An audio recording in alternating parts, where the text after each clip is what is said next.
Nagsimula ang pelikula kay Jake Hoyt, isang lalaki na naghahanda upang simulan ang kanyang araw bilang isang pulis. Binati niya ang kanyang asawa na si Lisa at ang kanilang sanggol na anak na babae. Ito ang unang araw ni Jake sa Los Angeles Police Department at tuwang-tuwa siya sa kanyang bagong promosyon. Nakatakda siyang magpatrolya kasama ang isang senior officer mula sa departamento. Habang inihahanda ni Jake ang kanyang gamit sa pagpapatrol, tumunog ang kanilang telepono sa bahay at sinagot ito ni Lisa. Nakapagtataka, ang tumatawag ay ang senior officer na makakatrabaho ni Jake na nag-iimbita sa kanya na magkita sa isang kafe bago ang patrol shift.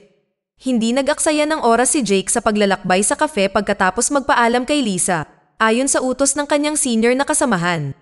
Pagdating pa lang niya ay nakita niya si Senior Detective Alonzo Harris na naghihintay sa kanya. Nagkaroon sila ng maikling pag-uusap dahil pareho silang bago sa dibisyon ni Alonzo. Hindi nagtagal, sumakay silang dalawa sa sasakyan ni Alonzo para magpatrolya sa lungsod. Sa partikular na araw na iyon, naatasan si Alonzo ng ilang trabaho. Ang una ay ang pagsubaybay sa isang grupo ng mga kabataan na sangkot sa pagbebenta ng iligal na droga. Nang mapansin ni Jake na natapos na ng mga binata ang kanilang deal at papaalis na sana, napag-isipan niyang iulat ito sa himpilan ng pulisya para humingi ng tulong. Gayunpaman, pinigilan siya ni Alonzo at nagdesisyong mag-isa na lang silang hahabulin ang mga sospek. Walang kahirap-hirap na inabutan at pinahinto ni Alonzo ang sasakyan ng mga binata. Lumabas ng sasakyan sina Jake at Alonzo, itinutok ang kanilang mga armas sa mga kabataan upang maiwasan ang anumang pagtutol. Sinabihan ni Alonzo ang mga kabataan na ibigay ang mga iligal na bagay na binili nila at binalaan sila na huwag uulitin ang kanilang ginawa bago pinalaya. Hindi maiwasang magtaka ni Jake kung bakit nagpasya si Alonzo na palayain ang mga binata nang walang ginagawa. Habang patuloy sila sa kanilang susunod na misyon, tumingin si Alonzo kay Jake at iminungkahi na subukan nila ang ilang illegal na substance na nakumpiska nila kanina. Agad na tumanggi si Jake na binanggit na labag ito sa patakaran ng pulisya. Gayunpaman, nagpatuloy si Alonzo at napunta sila sa isang mainit na paghaharap. Dahil sa pagkadismaya, itinutok ni Alonzo ang kanyang baril kay Jake na pinilit na sumunod sa mga utos ng senior detective at tinikman ang narcotics na tinamaan ng matinding pagkahilo bilang resulta ng droga. Maya-maya, dinala ni Alonzo si Jake sa bahay ng isang retiradong pulis na naging dealer ng narcotics. Pagpasok nila sa bahay, sinalubong sila ni Roger, isang medyo may edad na naging kaibigan ni Alonzo sa loob ng maraming taon. Mahaba ang kwentuhan nila habang umiinom ng mga inuming dala ni Roger. Matapos bisitahin si Roger, hinatid ni Alonzo si Jake pabalik sa kalsada. Habang nagmamaneho sila, napansin ni Jake ang dalawang mukhang matitigas na tao na ginugulo ang isang babae sa isang eskinita. Agad niyang hiniling kay Alonzo na ihinto ang sasakyan at lumabas para harapin ang mga nanggugulo at protektahan ang dalaga. Matapos ang epektibong pakikipagbuno sa mga goons, dumating si Alonzo at nagsimulang magtanong sa estudyante na si Eva. Sinabi niya na siya ay pinsan ng isang kilalang leader ng gang sa Los Angeles at binalaan ang mga goons na haharapin nila ang kahihinatnan mula sa kanyang pinsan. Matapos marinig ang kwento ni Eva, hinimok siya ni Alonzo na umuwi. At sinabihan niya si Jake na umalis dahil tinuruan na nila ng leksyon ang mga tulisan. Habang papaalis si Jake sa eskinita, napansin niyang nalaglag ni Eva ang kanyang wallet at kinuha iyon. Sa kanilang susunod na assignment, sinadya ni Alonzo na huminto sa isang kalye na kilala sa mga transaksyon ng ilegal na droga. Nagplano siyang bumili ng cocaine mula sa isang lalaking naka-wheelchair na nagngangalang Blue. Gayunpaman, mabilis na napagtanto ni Blue na si Alonzo ay isang undercover na investigador ng pulisya at nilunok ang ebidensya bago tumakas. Hinabol siya ni Jake at tuluyang sinunggaban si Blue. Pagkatapos ay hinarap ni Alonzo si Blue na sa simula ay itinatanggi na siya ay nagbebenta ng narcotics.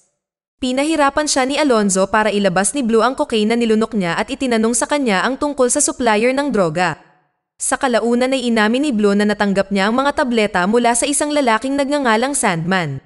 Nang marinig ito ni Alonzo at Jake, agad nilang hinanap ang individual na kilala bilang Sandman. Habang papunta sila, tumawag si Alonzo sa kanyang mga kontak para malaman kung saan nakatira si Sandman. Nang makuha niya ang impormasyon, pumunta sila sa isang residential neighborhood. Pagdating nila sa bahay, nagsuot ng police jacket sina Alonzo at Jake at ni-raid ang bahay ni Sandman. Sa kasamaang palad, hindi nila nadiskubre ang taong hinahanap nila, kundi ang asawa at anak lang ni Sandman. Matapos hilingin sa kanila na huwag lumaban, sinuri ni Alonzo ang silid ni Sandman para sa ebidensya. Sa kasamaang palad, walang mahanap si Alonzo, kaya humingi siya ng tawad sa asawa ni Sandman at lumabas ng bahay kasama si Jake.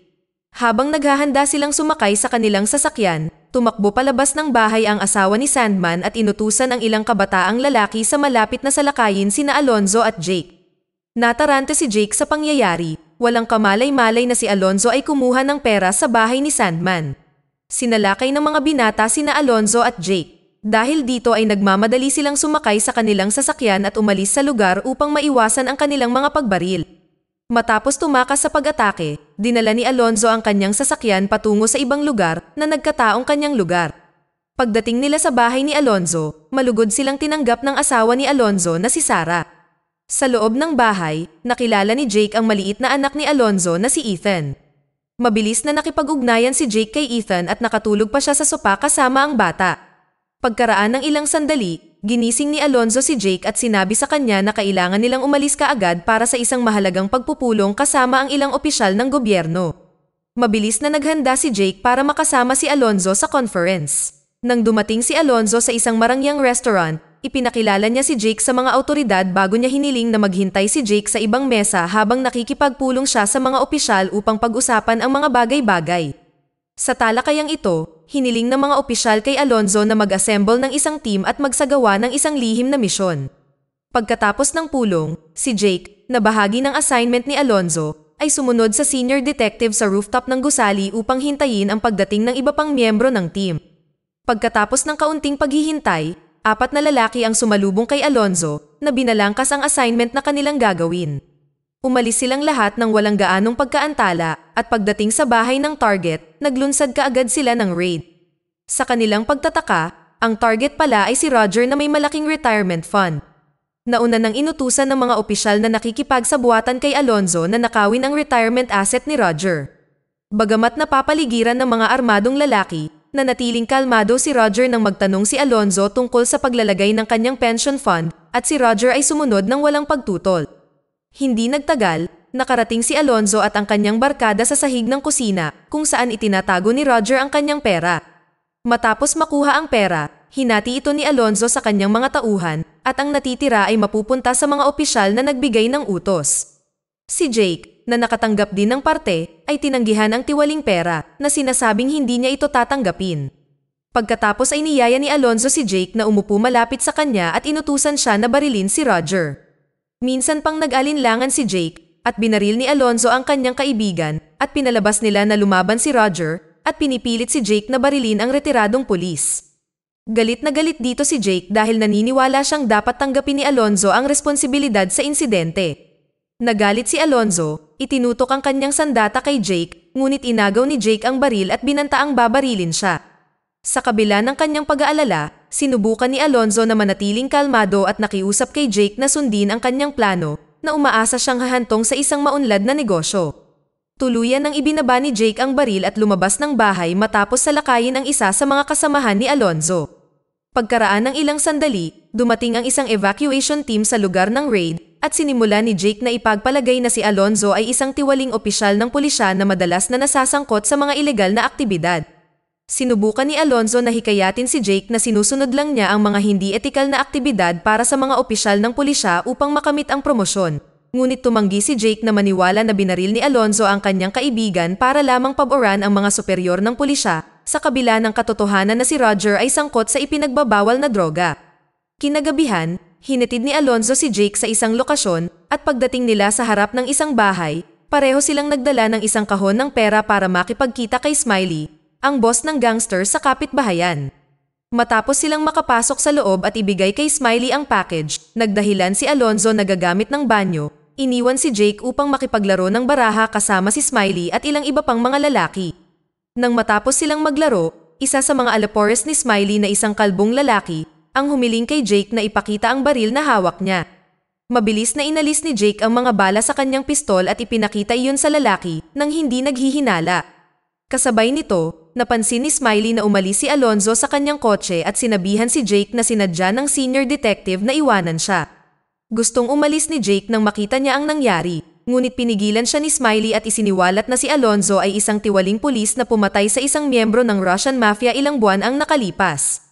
Simula noon, naging target na ng Russian Mafia si Alonzo, at nagtakda pa sila ng bounty sa sinumang makakapagligpit sa kanya. Upang maiwasang mahuli, si Alonzo ay sumali sa mga labag sa batas na operasyon upang makalikom ng pondo at binayaran ng iba't ibang faction ng Russian Mafia. Noong gabing iyon, napilitan si Alonzo na magbayad ng $1 milyong sa isang miyembro ng Russian Mafia upang matiyak ang kanyang kaligtasan.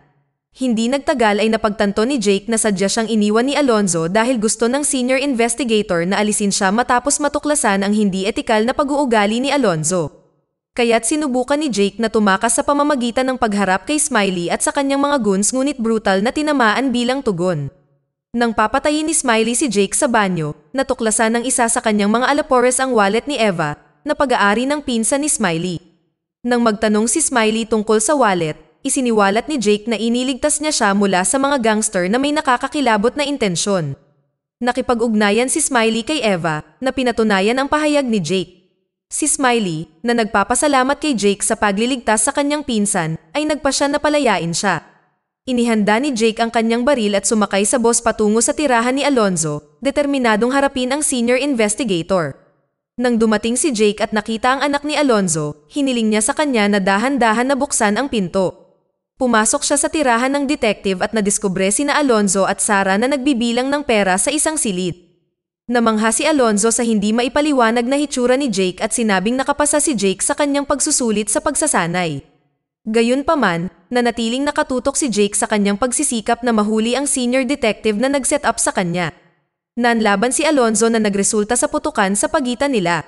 Habang na-corner si Jake sa pagsalakay ni Alonzo, ginamit ng investigador ang pagkakataong makatakas sa bintana patungo sa rooftop ng gusali.